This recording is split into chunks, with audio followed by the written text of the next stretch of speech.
राहुल जी, आप यही गलती करते रहे, धूल चेहरे पर थी और आईना पोछते रहे। लेखाचं उत्तर लेखाने दिलेलं आहे, फॅक्ट्स अँड फिगर सहित दिलेलं आहे।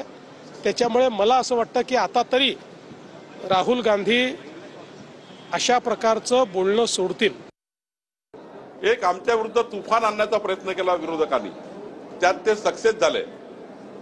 त्यांना 31 लोकसभा जिंकता आल्या, पण मात्र 4 महिन्यातच जनतेला, महाराष्ट्र जनतेला कळलं की काँग्रेस पार्टी झूठ आहे, फरेब आहे, काँग्रेस पार्टी ही बेईमान आहे। विधानसभा निवडणुकीमध्ये काँग्रेस पार्टीला 33 लाख मतं काँग्रेस पार्टी आणि महाविकास आघाडीचे कमी झाले आणि भाजपा महायुतीचे मतं 69 लाखांनी वाढले। 3 करोड 17 लाख मतं मिळाले, कारण लोकांनी झूठचा बदला घेतला। महाराष्ट्रामध्ये भारतीय जनता पक्ष आणि त्यांच्या टोळ्यांचा विजय होऊ शकत नव्हता। 6 महिन्यापूर्वी लोकसभा आम्ही जिंकल्यावर असं 6 महिन्यामध्ये काय घडलं की ज्याच्यामुळे तुम्हाला इतका मोठा विजय प्राप्त व्हावा?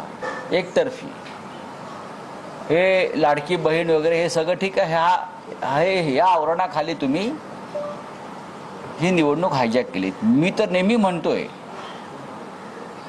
की विधानसभेची निवडणूक झालीच नाही, जी झाली त्याला निवडणूक म्हणत नाही।